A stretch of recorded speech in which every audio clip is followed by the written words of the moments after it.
আসসালামু আলাইকুম ওরহমতুল্লাহি ওবরাকাতুহু। আমি একটি হাদিস পাঠ করব, যে হাদিসের মধ্যে আলোচনা করেছেন নবী সাল্লাল্লাহু আলাইহি সাল্লাম কিয়ামতের দিন সবচাইতে দরিদ্র এবং অভাবী কে হবে। তো আন আবি হুরায়রা রাদিয়াল্লাহু তাআলা আনহু আন্না রাসূলুল্লাহি সাল্লাল্লাহু আলাইহি সাল্লাম قال আতাদরুনা মানিল মুফলিসু ক্বালু আল মুফলিসু ফিনা মান লা দিরহাম লাহু ওয়ালা মাতাআ। নবীজি সাল্লাল্লাহু আলাইহি ওয়াসাল্লাম সাহাবায়ে কেরামকে প্রশ্ন করলেন, তোমরা কি জানো সবচাইতে গরিব ব্যক্তিকে, দরিদ্রকে? সাহাবায়ে কেরাম উত্তর দিলেন, আল মুফলিসু ফিনা, আমাদের মধ্যে সবচাইতে দরিদ্র অভাবী হলো মাল্লা দিরহাম লাহু ওয়ালা মাতাআ লাহু, যার কোনো টাকা পয়সা নাই, দিরহাম দিনার নেই, এবং আসবাব নেই, সামানা নেই, ঘরবাড়ি নেই, সে হইল মুফলিস।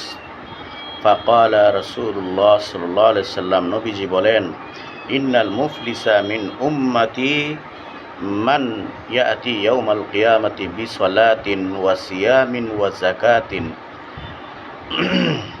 যে ব্যক্তি আমার উম্মতের মধ্যে সবচাইতে দরিদ্র ওই ব্যক্তি যে অনেক নামাজ রোজা জাকাত নিয়ে আসবে সাথে করে, অনেক নামাজ রোজা জাকাত নিয়ে আসবে সাথে করে এও নিয়ে আসবে কি, ইয়াতি কাদ শাতামা হাজা, এক ব্যক্তিকে গালি দিয়েছে, এটা সাথে নিয়ে আসবে। ওয়া কাযাফা হাজা, এক ব্যক্তির উপর মিথ্যা অপবাদ দিয়েছে। মিথ্যা অপবাদ মানে কি? মিথ্যা সাক্ষী দিয়ে তাকে দোষী সাব্যস্ত করা, অথবা তার উপর কোনো মিথ্যা সাক্ষীর মাধ্যমে মিথ্যা কথা বলে অপবাদ চালাইয়া দেওয়া, এর নাম হলো কাযাফা হাজা। ওয়া আকালা মাল হাজা, একজনের মাল খেয়ে ফেলাইছে, মালটা একবার সামান্য হোক বা বড়ই হোক, মাল খাওয়া, এটা এই অপরাধ সাথে নিয়ে আসবে। ওয়াসাফাকা দামা হাজা, একজনকে রক্তপাত ঘটাইছে, কারো শরীরে আঘাত করে রক্তাক্ত করেছে, এই অপরাধ সাথে নিয়ে আসবে।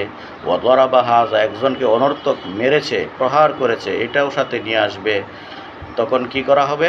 অনেক নামাজ রোজা সাথে আনছে, সাথে এই অপরাধগুলো আনছে। কি অপরাধ?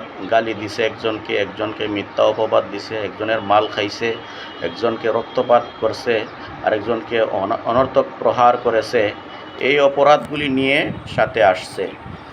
তো কি করা হবে?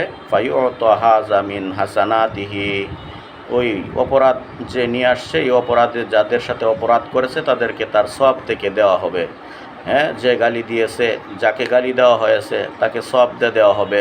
ও হাজা মিন হাসানাতিহি, আরেকজনকে মিথ্যা অপবাদ দিয়েছে, তাকেও তার সওয়াব থেকে দেওয়া হবে।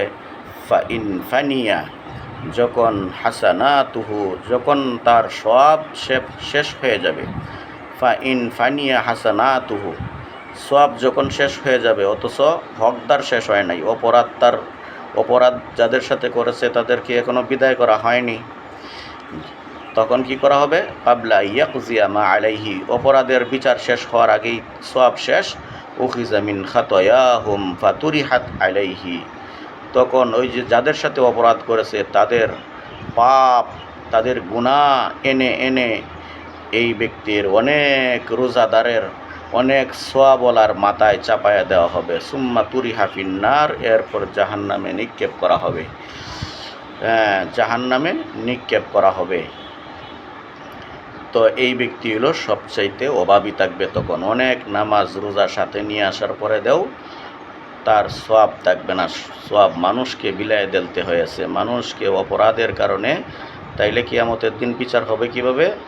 অপরাধ যাদের সাথে করা হবে ওই সময় টাকা পয়সা দিয়ে মীমাংসা করা যাবে না, নিজের সওয়াব দিয়ে দিতে হবে। সওয়াব না থাকলে ওই প্রতিপক্ষের পাপ, প্রতিপক্ষের গুনাহ এনে এই মাথায় চাপায়া দেয়া, তারপর জাহান্নামে নিক্ষেপ করা হবে। আল্লাহ তাআলা মানুষের হক জুলুম থেকে বাঁচার তৌফিক দান করুন। এই হাদিসটি জুলুম অধ্যায়ের মধ্যে আলোচনা করা হয়েছে।